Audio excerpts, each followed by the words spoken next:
Okay sir. అలాగే ఈ యొక్క బేరియాట్రిక్ సర్జరీ చేయించుకున్న తర్వాత ఎలాంటి బాడీలో ఎలాంటి చేంజెస్ ఉంటాయంటారు? బేసిక్‌గా బేరియాట్రిక్ సర్జరీ తర్వాత వెంటనే పేషెంట్ అన్నది టక్‌మని స్విచ్ ఆఫ్ చేసినట్టు ఏం వెయిట్ తగ్గరు. So, it's a slow process and healthy process. So, యూజువల్‌గా బేరియాట్రిక్ సర్జరీ తర్వాత ఇప్పుడు డయాబెటిస్ ఉందనుకోండి. డయాబెటిస్‌కి మెడిసిన్స్ ఆపేయొచ్చు.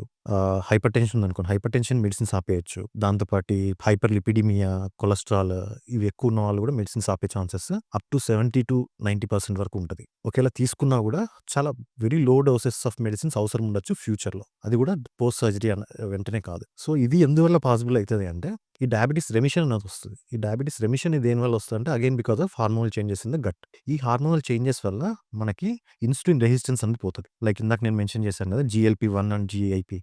సో, ఈ హార్మోన్స్ వల్ల ఏమైతదంటే బాడీ ఫ్యాట్ అనేది స్టోర్ చేసుకోనివ్వదు. దాంతో పాటి సెటైటీ అనేది ఎర్లీగా వస్తది.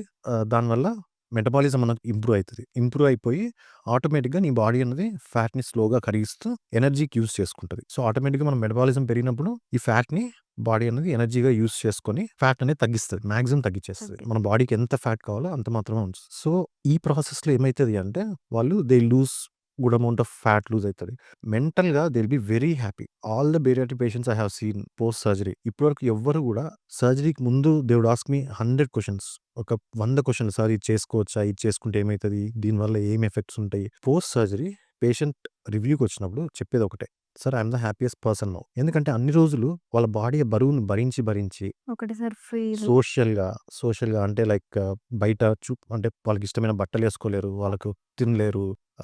సో, ఈ ప్రాబ్లమ్స్ అన్నీ ఫేస్ చేసి దీంతో పాటు వాళ్ళకొచ్చే లైఫ్ స్టైల్ డిసీజెస్ కావచ్చు. లైక్ అంటే డయాబెటిసో, హైపర్ టెన్షనో, hyperlipidaemia, OSA. Hmm. So, ఈ ఈ జబ్బులన్నయి గూడా almost nil.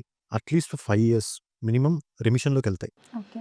Post that also ఆ పర్సన్ గనక ఆ లైఫ్ స్టైల్ ఖచ్చితంగా మెయింటైన్ చేయగలిగితే హ్మ్. డెఫినిట్‌గా లైఫ్ లాంగ్ తనకు ఈ ప్రాబ్లమ్స్ అనేవి దరిదాపులు కూడా రావు. చాలా హ్యాపీగా ఉంటారు పేషెంట్స్. ఈ బరువు అనేది తగ్గిపోతారు. తగ్గిపోవడం వల్ల డే అంతా కూడా చాలా యాక్టివ్‌గా ఉంటారు. నైట్ నిద్ర చాలా పడతది. స్ట్రెస్ తగ్గిపోతది బాడీకి. సో, ఉన్న చేంజెస్ అన్నీ పాజిటివ్‌గా ఉంటాయి. అంటే లైక్ ఈ ఫిజికల్‌గా తీసుకుంటే మనకి ఈ ఫ్యాట్ తగ్గిపోవడం వల్ల స్కిన్ లూజ్ అయితది. బట్ చాలామంది అనుకుంటారు స్కిన్ లూజ్ అయిపోతది. అంత అగ్లీగా కనపడతామని. But no. మన బాడీ లైక్ ఈ ప్రాసెస్ అంతా అయిపోయి మనం గనక muscle strengthening exercises, cardio exercises ఇవన్నీ చేయడం వల్ల ఆటోమేటిక్‌గా యంగ్‌స్టర్స్‌లో మెయిన్‌గా యంగ్ పేషెంట్స్‌లో అయితే ఈ స్కిన్ లూజనింగ్ గాని, ఇవి కూడా అంటే స్కిన్ లూజ్‌గా ఉండడం గాని ఇవి కూడా తగ్గిపోతాయి. స్కిన్ కూడా నార్మల్ బాడీకి తగ్గట్టుగా వచ్చేస్తది. Maximum. Only in some 10-15% of people who are very super obese అంటే 200 కేజెస్, 230 కేజెస్, 250 కేజెస్ ఉన్న వాళ్ళలో మాత్రమే ఆ స్కిన్ ఫ్లాప్ లాగా వచ్చి లూజ్ అయిపోతది. దానికి కూడా మనం సర్జరీస్ చేస్తాము. అట్లా స్కిన్ ఫ్లాప్స్ అబ్డామినల్ టక్ అని గాని, అబ్డామినోప్లాస్టీ అని గాని చెప్తాం. టమ్మీ టక్ అంటారు. సో, ఈ సర్జరీస్ కూడా చేస్తాం. మనం చేసిన సర్జరీ తర్వాత వాళ్ళకి ఆ ఫ్యాట్ ఫ్లాప్ లాగా వచ్చిన లూజ్ అయిపోయిన స్కిన్ అంతా కంప్లీట్‌గా తీసేస్తాము. తీసేసి ఓన్లీ చిన్న స్కార్ మాత్రమే ఉంటది. అది కూడా it's not visible outside. Okay. Okay. Skin tightening కూడా చేసుకోవచ్చు. ఇప్పుడు ఇంకా కొన్ని లేజర్ థెరపీస్ వచ్చాయి. ఈవెన్ పోస్ట్ సర్జరీ స్కార్స్ కూడా కనపడకుండా చేసుకోవచ్చు. విత్ లేజర్స్ ఇవన్నీ. సో, బట్ ఇదేంటంటే సర్జరీ అయిపోయిన వెంటనే కాదు. వాళ్ళు ఒక స్టేబుల్ వెయిట్‌కొస్తారు. ఒక 2 ఇయర్స్‌కి వాళ్ళు ఒక స్టేబుల్ వెయిట్‌కొస్తారు. ఆ 2 ఇయర్స్ తర్వాత they can plan all of this.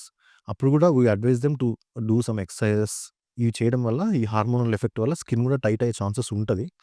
But కొంతమందిలో లైక్ ఐ టోల్డ్ ఒక 10-15% మాత్రమే ఈ ప్రొసీజర్స్ ఏమో అవసరం పడే అవకాశం ఉంటది.